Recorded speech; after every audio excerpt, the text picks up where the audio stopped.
데살로니가서를 묵상을 하게 됩니다. 공이 모든 신학자들은 데살로니가 전서의 저자를 바울로, 그뿐만 아니라 바울의 모든 편지 중에 가장 먼저 기록된 편지가 바로 데살로니가서다라는 것에 대해서 동의를 합니다. 그뿐만 아니라 신약 성경 중에 가장 먼저 기록된 책이 데살로니가 전서라고 볼 수 있겠습니다. 이 데살로니가 지역은 바울이 2차 선교 여행을 통해서 개척되고 세워진 교회가 데살로니가 교회입니다. 바울은 1차 선교 여행 이후 2차로 갈라디아 교회, 1차 때 세워졌던 갈라디아 지역 교회를 살펴보고 에베소에 가서 선교하기를 원했습니다. 그럼에도 불구하고 하나님께서 마게도냐인의 환상을 통해서 마게도냐로 건너가게 되고 빌립보에서 선교를 했습니다. 그리고 나서 두 번째 바로 이 데살로니가 교회에서 선교 지역에서 선교를 하게 되는 거죠. 그래서 사도행전 17장 상황이 바로 오늘 이 데살로니가 교회의 시작으로 볼 수 있는 거죠. 사도행전 17장 말씀을 한번 보시면 이렇게 말씀합니다. 그들이 암비볼리와 아볼리아로 다녀가 데살로니가에 이르니 거기 유대인의 회당이 있는지라 바울이 자기의 갈래대로 그들에게로 들어가서 새 안식일에 성경을 가지고 강론하며 이렇게 말씀하고 있죠. 그러니까 데살로니가라는 지역에서는 새 안식일 3주가량 복음을 전했습니다.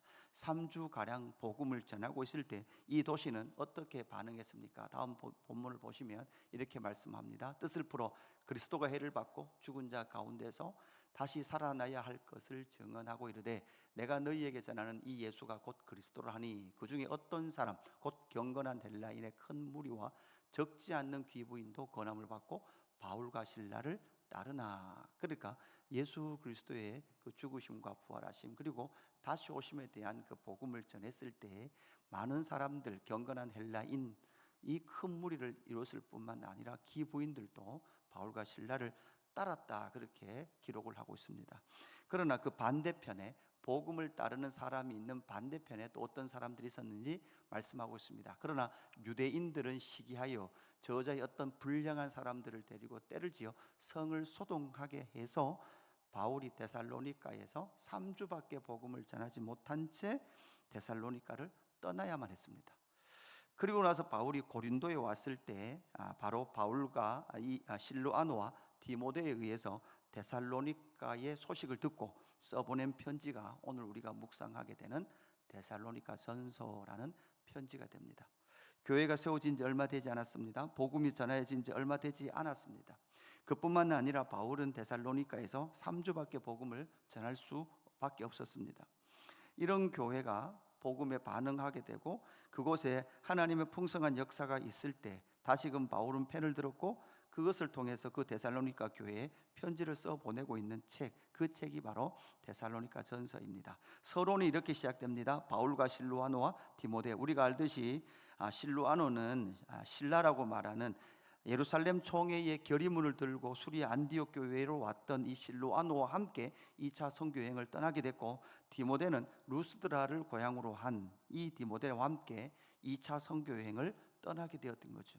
2차 선교여행을 통해서 계획도 없었던 마게도냐 지역의 데살로니가 교인을 만나게 됐던 거죠.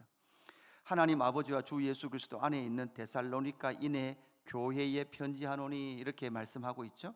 데살로니가인의 교회라고 말할 때 이 교회라는 단어가 바울의 편지에서 여기서 첫 번째 등장하는 단어가 되겠죠. 에클레시아. 그러니까 하나님의 백성의 모임. 70인명에서는 기업으로 번역했던 이 교회.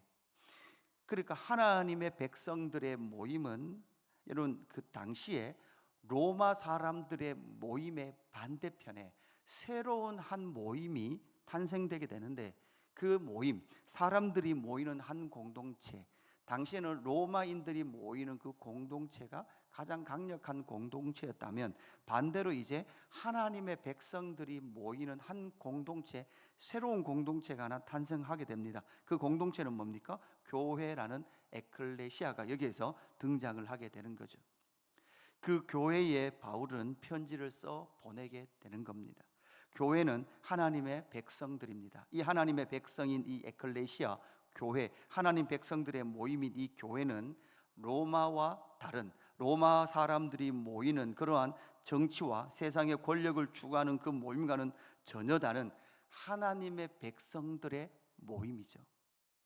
그래서 하나님의 백성들의 모임이 이 땅 가운데 탄생될 때 그 탄생되고 그 되는 과정과 거기에 대한 열매가 어떻게 나타났는지를 2절부터 10절에 그렇게 말씀하고 있습니다. 그래서 오늘 이 말씀 중에 우리는 5절 말씀을 중심으로 잡아보면, 이는 우리 복음이 너희에게 말로만 이는 것이 아니라 또한 능력과 성령과 큰 확신으로 된 것이다, 이렇게 말씀하고 있죠. 그래서 이는 우리 복음이 이렇게 말씀하고 있습니다. 그래서 복음의 역사, 그 복음의 역사를 통해서 회심의 그런 열매가 어떻게 데살로니가 교회에 나타났는가라는 것을 우리는 찾아봐야 합니다. 이 복음으로 말미암아 능력과 성령과 큰 확신의 열매가 어떻게 나타났습니까? 그것이 바로 우리가 잘 아는 3절 말씀이죠. 2절 3절에 이렇게 말합니다. 우리가 너희 모두로 말미암아 항상 하나님께 감사하며 기도할 때에, 바울과 그 같이 편지를 써보내고 있는 실로아노와 디모데는 항상 하나님께 감사하며 기도하고 있습니다. 감사하며 기도하고 있는 그 기도의 제목은 어디였습니까? 데살로니가 교회를 향하고 있습니다. 그리고 그 기도는 항상 너희를 기억함은, 이렇게 말씀하고 있죠. 데살로니가의 교회, 그 하나님의 백성들을 향하여 지금 기억하고 감사하며 기도하고 있다라고 그렇게 말을 하고 있습니다. 이렇게 기도하는 그 복음의 열매가 첫 번째 어떻게 나타나고 있습니까? 3절에 너희의 믿음의 역사와 사랑의 수고와 우리 주 예수 그리스도에 대한 소망의 인내라는 열매가 데살로니가 교인들에게 맺혀져 있다라는 거죠. 믿음의 역사는 무엇입니까? 믿음으로 말미암은 행위, 믿음의 신실한 삶을 그들 가운데 열매로 맺어가고 있다라는 겁니다. 그래서 가장 먼저 시작이 뭡니까? 믿음의 역사입니다. 믿음으로 말미암아 우리 복음, 바울이 전하여 준 예수 그리스도의 복음을 그들이 가장 먼저 받아들이는 방법이 무엇입니까? 믿음이에요. 믿음의 신실한 행위의 삶이 그들 가운데 있었고, 그 믿음이 있으니까 그 다음 하는 일이 무엇입니까? 사랑의 수고를 하게 됩니다. 여러분, 사랑은 수고스러운 겁니다. 수고하지 않고 사랑할 수는 없는 거죠. 이 사랑의 수고와 우리 주 예수 그리스도에 대한 소망의 인내, 소망은 완성되어 있음에도 불구하고 아직 시간 속에 임하지 않은 상태가 바로 소망이라고 보는 거죠. 그 소망을 인내하며 기다리는 열매가 그들 가운데 맺어졌던 거죠. 그래서 4절, 하나님의 사랑하심을 받은 형제들아, 여기서 형제 자매라고 하는, 형제 자매라고 말하는 이 형제들아라는 이 단어가 데살로니가 전서에서는 총 14번이 등장합니다. 그래서 데살로니가 교회에 하나님의 나라 백성들의 모임의 구성원인 이 성도들을 바울은 형제다. 왜 형제입니까? 너희를 택하심을 아노라. 하나님께서 택하심으로 말미암아 그들의 형제가 되었다, 이렇게 고백을 하고 있는 거죠. 우리 주 예수 그리스도의 십자가의 복음의 은혜를 통해서 예수의 피를 통하여서 예수님이 무엇이 되셨습니까? 맏아들 되셨습니다. 그 맏아들 되셨고 예수 그리스도의 보혈을 믿는 그들이 바로 하나님의 자녀들이 되었으므로 말미암아 이제는 우리가 서로 이제 무엇이다? 형제 자매가 되었다라고 말하고 있는 거죠. 두 번째, 또한 어떤 결과, 어떤 열매가 그들 가운데 맺어졌습니까? 6절부터 나타나는 말씀입니다. 또 너희가 많은 환난 가운데에서 성령의 기쁨으로 말씀을 받아 우리와 주를 본받는 자가 되었으니, 이렇게 말씀하고 있죠. 데살로니가 교회에서 3주간 복음을 전했을 때 첫 번째 저항은 무엇이었습니까? 유대인들의 저항이었습니다. 그러니까 불량한 자들을 세워서 바울이 더 이상 복음을 전하지 못하도록 쫓아냈죠. 그런데 여러분, 이미 데살로니가 교회에는 복음의 그런 열매가 맺어지고 있었습니다. 여러분, 이렇게 복음의 열매가 맺어지고 있을 때 유대인들이 가만히 두었을까요? 로마 공동체 밖에 또 다른 공동체가 생기는데 로마인들이 그 데살로니가 교회를 가만히 두었을까요? 바울과 실라와 이 디모데를 쫓아냈던 그 유대인도 여러분 복음의 열매로 맺어져가는 데살로니가 교회를 박해했을 겁니다. 그뿐만 아니라 또 다른 로마가 아닌 또 다른 공동체, 또 다른 회집의 모임인 이 교회를 가만히 둘 수 없었을 겁니다. 그래서 6절 또 너희는 많은 환난 가운데서라고 말하는 이 환난이 바로 유대인과 로마로부터의 박해, 그것이 바로 데살로니가 교인들의 현실 상황이었습니다. 성령의 기쁨으로 말씀을 받아 우리와 주를 본받는 자가 되었으니 그러므로 너희가 마게도냐와 아가에 있는 모든 믿는 자의 본이 되었느니라, 이렇게 말씀하고 있죠. 그래서 여기서 본받는 자, 우리와 주를 본받는 자가 되었고 그 본은 무엇으로? 믿는 자의 본입니다. 그래서 첫 번째 대지에서도 믿음의 역사로 시작됐던 것처럼 본받는 자가 그 하나님의 나라의 좋은 소문이 이 땅 가운데 선포되는데 그 선포는 무엇으로부터 시작됩니까? 믿는 자의 본, 결국 믿음의 본이 되어야 되는 겁니다. 인간의 어떠한 본받는 것이 아니라 바로 믿음의 본, 그 믿음은 우리 주 예수 그리스도를 믿음으로 말미암아 나타나는 행위입니다. 우리 주 예수 그리스도를 믿음으로 나타나는 신실함입니다. 그래서 8절 주의 말씀이 너희에게부터 마게도냐와 아가야만 들릴 뿐만 아니라 하나님을 향한 너희 믿음의 소문이 각처에 퍼졌으므로 우리는 아무 말도 할 것이 없노라. 3주밖에 복음을 전할 수밖에 없었음에도 불구하고 3주밖에 전하지 못했던 이 데살로니가 교회가 마게도냐와 아가야 지역에, 그러니까 여러분 이 마게도냐와 아가야 그러면 이건 이제 나라가 달라졌다고 보시면 됩니다. 나라가 달라졌는데 그 데살로니가 교인들의 믿음의 소문이 국경을 넘어서 전하여지고 있다는 사실이죠. 여러분 우리의 믿음의 소문은 어떻게 나 있을까요? 공동체적인 예수 그리스도의 소문, 그뿐만 아니라 믿음을 가지고 계신 여러분은 이 세상을 향하여 어떤 소문을 내고 있고 여러분을 향한 어떤 소문이 있습니까? 그것이 바로 믿는 자의 본을 보이는 그 소문이 여러분 가운데, 이 땅 가운데 전파되고 있습니까? 아니면 반대가 되고 있습니까? 믿음의 소문이 각처에 퍼졌다라는 것을 말하면서 바울은 아무 말 할 말이 없노라 라고 고백할 때 이것은 어떤 의미가 될까요? 결국은 이 모든 일은 누가 행하신 것입니까? 성령 하나님께서 역사하셨다라는 것을 바울은 믿고 있기 때문에 그러합니다. 결국은 이 복음의 역사, 우리 복음이 말로만 이런 것이 아니라 능력과 성령과 큰 확신으로 역사할 때 어떤 결과, 믿음의 역사, 사랑의 수고, 소망의 인내가 나타났다면 두 번째는 믿는 자의 본이 되어졌다라고 그렇게 말하고 있죠.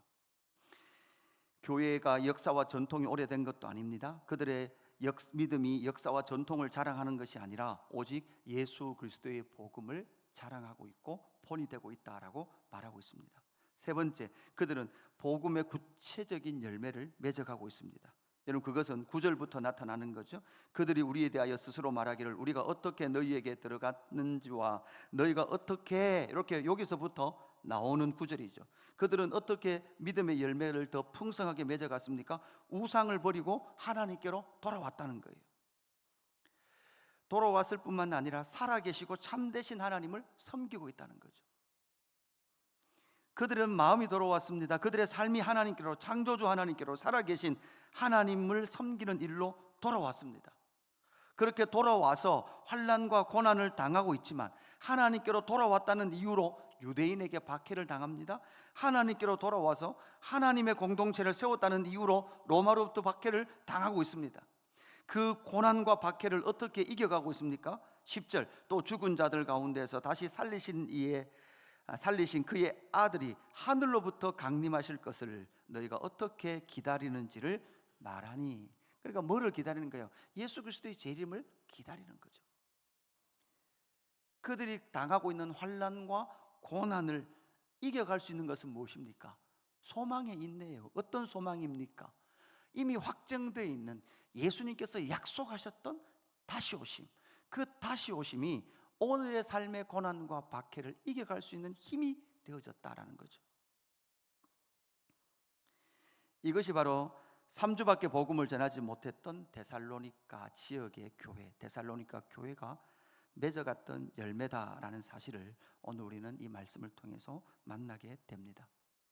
오늘 하루를 살아가고 있는 예수 그리스도 교회 공동체, 하나님의 나라 백성들의 모임, 세상 나라의 모임을 거부하고 하나님의 나라 백성들이 모여 있는 이 교회 공동체가 우리의 능력이 아니라 성령 하나님의 능력 그리고 큰 확신을 통해서 맺어가고 있는 이 열매가 예수 그리스도 교회와 예수 그리스도 교회에 속한 성도님들의 삶 가운데 맺어져 가고 있는지 점검하며 나가는 저와 여러분의 하루의 삶이 되기를 주님의 이름으로 축복합니다. 하나님 아버지 감사합니다. 한 교회, 한 지역에 복음이 전하여졌고 우리 복음이 너희에게 말로만 이런 것이 아니라 또한 능력과 성령과 큰 확신으로 열매를 맺어가는 데살로니가 교회를 만나게 해주셔서 감사합니다. 하나님, 우리의 교회를 돌아보게 하시고 교회된 우리의 삶을 돌아보게 하셔서 믿음의 역사와 사랑의 수고와 소망의 인내가 우리의 삶 가운데 맺어져 가고 있는지, 익어가고 있는지 확인하며 나아가는 저희 귀한 몸된 교회 공동체 될 수 있도록 역사하여 주옵소서. 하나님, 우리 스스로 낸 소문이 아니라 믿는 자, 그 믿음의 소문이 하나님 이 땅을 넘어 열방에 전파될 수 있도록 성령 하나님 역사하여 주옵소서. 감사함을 드리며 구주 예수 그리스도 이름으로 기도드리옵나이다. 아멘.